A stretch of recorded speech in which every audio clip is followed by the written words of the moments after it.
Sa mga nagbabalak pumunta ng Dingalan, Aurora, panoorin nyo tong video na to. Naghahanap ka ba ng spot dito sa Dingalan? Tara, samahan mo ako.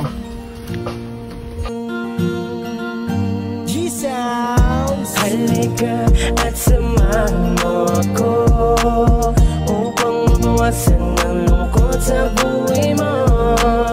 Maglalakbay tayo kung saan. Ako pala si Ram. At samahan mo ako sa biyahe ko. Kapag mapapadaan kayo dito sa Nueva Ecija, pwede kayong huminto muna dito at magpa-picture sa napakalawak na rice field. Napakaangas! At syempre, after namin pumunta sa bahay ng atin ni Oliver, at ito na nga, bumakbak na kami papunta doon sa Dingalan. Kitang-kita rin pala dito ang aking napaka-cute na pulang ribbon. At syempre, bago tayo kumain, papicture muna tayo dito sa Gabaldon sign. At pagdating namin dito sa I Love Mart Dingalan ay napakain na kami nang wala sa oras dahil pagod na kami. Bakas na rin sa aming mamukha ang aming pagkagutom dahil wala pa kaming kain na umagahan. Pinag-isa na lang namin ang kain ng tanghalian.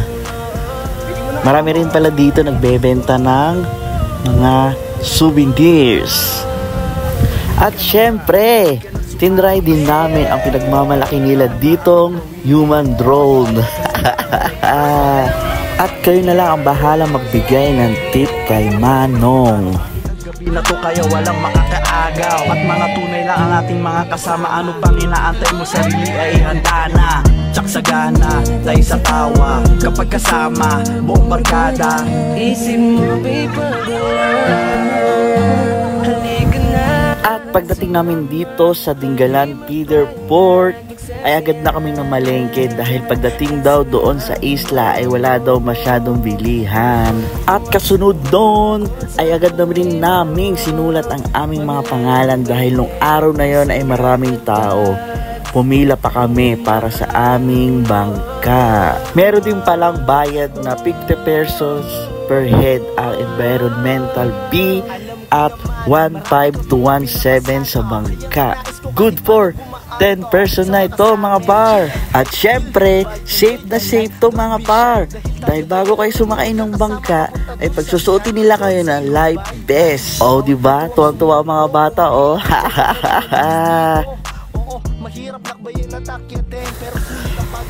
At pagdating namin doon sa area na yon ay nagharap na kami ng magandang spot at nagbayad kami ng 1.7 sa cottage. Kung meron kayong kakilala doon, hindi nyo na kailangan kumuha pa ng guide para pumunta sa view deck dahil napakadali lang naman yon puntahan. At pagkatapos ng maliligayang araw na yon ay agad na rin kaming umuwi. Estimate ko sa mga gastos ng gas mga par ay 1K, balikan na yon. At syempre bago umuwi, dumaan muna kayo dito mga par dahil masarap ang kanilang chicharon dito at suka. At dito na lang matatapos ang aking mga vlog mga par. Have a safe day. Kita-kits na lang tayo ulit sa susunod mga par.